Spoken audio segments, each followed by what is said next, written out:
En un mundo cada vez más polarizado entre la derecha y la izquierda, es difícil mantener un debate político en el que no aparezca el nombre de Venezuela.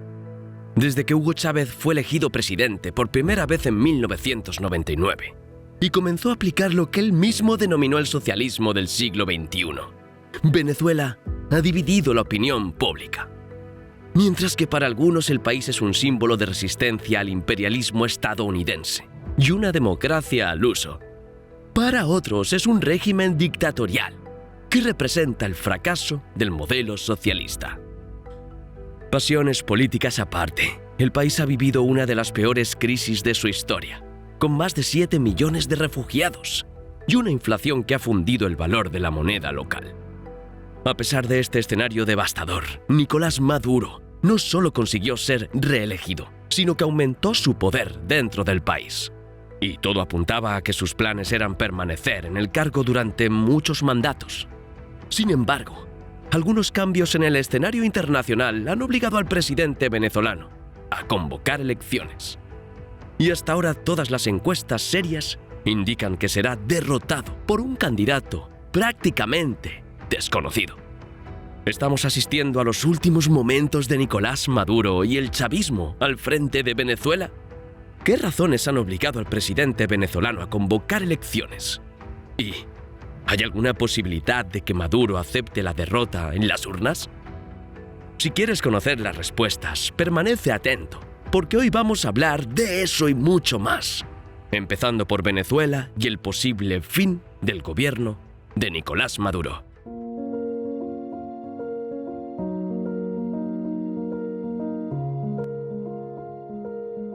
Hugo Chávez estuvo al frente de Venezuela alrededor de 14 años y hubiera permanecido más tiempo de no ser por el cáncer que lo mató a los 58 años. A pesar de un intento de golpe de Estado que le apartó del poder durante 2 días en 2002, el presidente rara vez vio amenazado su poder. Con Venezuela produciendo más de 3 millones de barriles de petróleo al día y el precio de la materia prima por las nubes, el presidente tenía las arcas llenas para aplicar diversas medidas sociales que contribuyeron a aumentar su popularidad.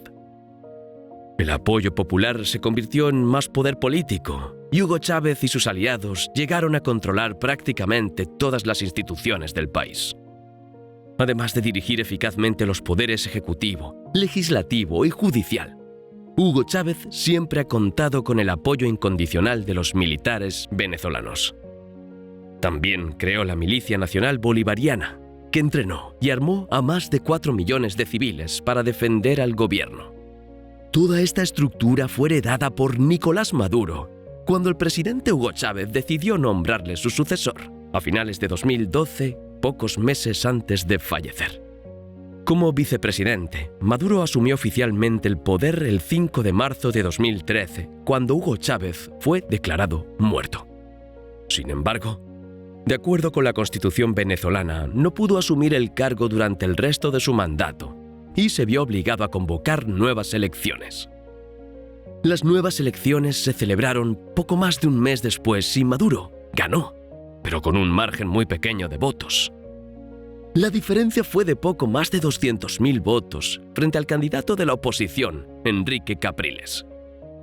La ventaja de menos del 2% ya indicaba que Maduro no tenía la misma popularidad que Hugo Chávez y que Venezuela estaba dividida. Y además de no tener el mismo carisma y habilidades políticas que Hugo Chávez, Maduro tampoco tuvo suerte, ya que los precios del petróleo cayeron en picado tras su llegada al poder. Sin ingresos petroleros, Venezuela se sumió en el caos. Las imágenes de supermercados vacíos y consumidores haciendo cola durante horas para comprar solo lo básico se convirtieron en algo tristemente habitual, al igual que las imágenes de personas hurgando en la basura en busca de comida. Con menos de un año en el poder, Nicolás Maduro se enfrentaba a una oleada de protestas en todo el país y el descontento con su gobierno era evidente. Presionado, el presidente utilizó todo el aparato creado por su predecesor para mantenerse en el poder. Los militares y la milicia bolivariana actuaron con violencia para reprimir las protestas y se cobraron más de 270 vidas en pocos años. Mientras los manifestantes eran perseguidos en las calles, los opositores también eran perseguidos por el gobierno, con sus mandatos anulados, sus candidaturas impugnadas y, en algunos casos, incluso encarcelados. Con estas y otras estrategias, Maduro concurrió prácticamente solo a las elecciones de 2018 y fue reelegido. La falta de democracia en el país fue la razón esgrimida por Estados Unidos para imponer diversas sanciones, que no hicieron sino sumir aún más a Venezuela en la crisis. En los últimos años, casi 8 millones de venezolanos han hecho las maletas y se han marchado en busca de una vida mejor en el extranjero.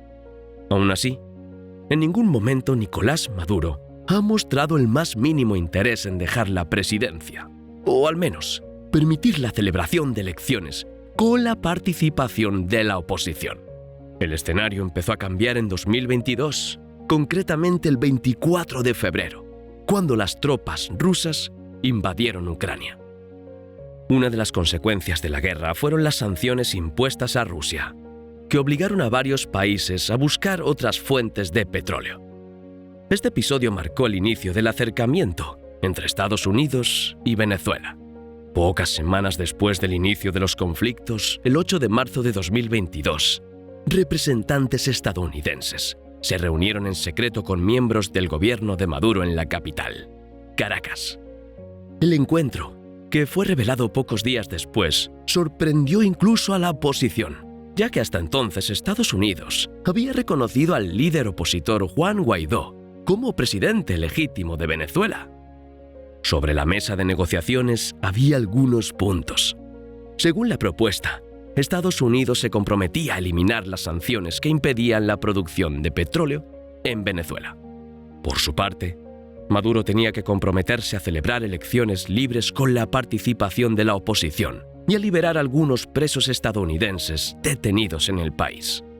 Por lo que parece, Maduro era consciente de que la celebración de elecciones en igualdad de condiciones era prácticamente el fin de su gobierno. Pero, ¿por qué aceptó las condiciones? El hecho es que durante los años en que se distanció de Estados Unidos, Venezuela se acercó a países conocidos por su rivalidad con los estadounidenses. Cuba, China, Irán y Rusia pasaron a formar parte del Club de Aliados de Venezuela, que en cierto modo eran los países que apoyaban al régimen de Nicolás Maduro, especialmente China y Rusia. Mientras que los rusos se han convertido en el principal proveedor de armas, China se ha convertido en el mayor financiador. Un artículo publicado por la Universidad de Navarra en España muestra que en las últimas décadas Venezuela se ha convertido en el principal cliente de armas de Rusia en el hemisferio occidental, con más de 20.000 millones de dólares en compras. Y no se puede negar el poder que han tenido las armas rusas para mantener a Maduro en el poder, además de hacer más fuerte al ejército e inhibir cualquier intento de derrocar al gobierno por la fuerza. Un gran número de fusiles comprados a Rusia acabaron en manos de la milicia bolivariana, el grupo de civiles formado para defender al gobierno y que cuenta con más de 4,5 millones de miembros, según el propio gobierno. Por otro lado, China se encargó de ayudar a Venezuela en el terreno económico prestando grandes cantidades de dinero. Según un informe del diario El País, solo entre 2009 y 2019, China prestó más de 62.000 millones de dólares a Venezuela, cantidad que corresponde al 40% de todos los préstamos que los chinos han hecho a países latinoamericanos. Con el apoyo interno y externo, Maduro podría mantenerse en el poder indefinidamente o elegir a quien él propusiera. Al menos eso parecía. Sin embargo, el escenario comenzó a cambiar con las sanciones impuestas por Estados Unidos a partir de 2019. Los intereses de China siempre han ido mucho más allá de cualquier ideología, y con Venezuela no fue diferente. Para el gobierno de Pekín, prestar dinero a Venezuela era una garantía de obtener más petróleo. Mientras China es el mayor importador de petróleo del mundo, Venezuela tiene las mayores reservas del planeta. Sin embargo, durante los gobiernos de Hugo Chávez y Nicolás Maduro, PDVSA, la empresa estatal encargada de producir petróleo en Venezuela, fue completamente desguazada, con numerosas acusaciones de corrupción y mala gestión. Esto ha llevado a que el país produzca cada vez menos petróleo. Según datos del sitio web Statista, en 2008, Venezuela producía alrededor de 3.230.000 barriles de petróleo al día. Desde entonces, la producción ha caído año tras año, hasta situarse en torno a los 650.000 barriles diarios en 2021. En este escenario, la reducción de los envíos de petróleo a China era inevitable. Mientras que en 2017 Venezuela enviaba unos 437.000 barriles diarios a China y era responsable de suministrar en torno al 5% de todo el petróleo que compraban los chinos. En 2019 los envíos diarios cayeron un 24% hasta situarse en unos 332.000 barriles diarios. El gobierno chino no tardó en darse cuenta de que Venezuela no podría hacer frente a sus deudas y cortó los préstamos. Por eso, Nicolás Maduro no esperó ni un mes desde el inicio de la guerra en Ucrania para sentarse a negociar con Estados Unidos. Aunque las negociaciones se prolongaron durante más de un año, al final aceptó todas las condiciones, incluida la celebración de elecciones y la participación de la oposición. Con parte de las sanciones levantadas, la producción de petróleo ha vuelto a subir y se acerca al 1.000.000 de barriles diarios, lo que ha ayudado a que la economía venezolana muestre mejoras en varios indicadores, entre ellos la inflación, que, pese a rozar el 200% anual, es infinitamente inferior a la de los momentos álgidos de la crisis. Y para evitar que Maduro recogiera los frutos de esta mejoría, la oposición comenzó a articularse y organizarse de cara a las elecciones que finalmente se programaron para el 28 de julio de 2024, siguiendo el ejemplo de elecciones pasadas, en las que boicotearon los comicios o intentaron enfrentarse al chavismo con varios candidatos. Esta vez, los principales partidos de la oposición decidieron unirse para elegir a un único candidato que tuviera más posibilidades de ganar. Las primarias confirmaron el nombre de la exdiputada María Corina Machado, que ganó con más del 90% de los votos. Hasta entonces, muchos creían que Venezuela iba camino de ver sus primeras elecciones verdaderamente libres en mucho tiempo. Pero Nicolás Maduro demostró una vez más que tiene el control total de las instituciones del país e impugnó la candidatura de María Corina Machado. La oposición propuso entonces el nombre de la filósofa Corina Lloris y una vez más, el gobierno actuó para obstaculizar su candidatura. Esta vez, incluso aliados del presidente venezolano, como Lula da Silva o Gustavo Petro, criticaron la postura de Maduro, que una vez más tuvo que dar marcha atrás. Además de las críticas de los aliados, Estados Unidos ha vuelto a aplicar sanciones que afectan a la producción de petróleo del país. Y una vez más, Maduro se ha dado cuenta de que apoyarse en China en esta batalla no será una opción. Poco después de que se levantaran las sanciones, China comenzó a pagar menos por el petróleo venezolano, como informa Bloomberg. En este escenario, Maduro aceptó como candidato de la oposición a Edmundo González Urrutia, un ex embajador prácticamente desconocido para los votantes venezolanos. Lo que no significa que no tenga posibilidades de ganar. Al contrario, según varios sondeos de opinión, el candidato opositor lidera la carrera con hasta 21 puntos porcentuales de ventaja sobre Maduro. Pero, ¿piensa el presidente venezolano dejar que se celebren las elecciones y aceptar el resultado si pierde? Además de impugnar e impedir las candidaturas, Maduro ha intentado apelar al sentido nacionalista de los venezolanos, amenazando con invadir Guyana. Pero ninguna de sus medidas se ha reflejado en mejores resultados en las encuestas. También quedó claro que no importa quién sea el candidato opositor. Si cuenta con el apoyo de María Corina Machado, las posibilidades de que el actual gobierno sea derrotado son enormes. Por supuesto, No veremos declaraciones de Maduro en el sentido de que se resigna a perder las elecciones. Y aún en un escenario adverso, él y sus colaboradores continúan con el típico discurso de que están seguros de que saldrán victoriosos el 28 de julio. Sin embargo, movimientos tras bambalinas indican que ya se negocia su salida. Por primera vez en muchos años, un candidato de la oposición fue entrevistado en la televisión estatal. En esta entrevista y en otras para medios internacionales, el candidato dejó claro que pretende negociar con el actual gobierno en busca de la pacificación política de Venezuela.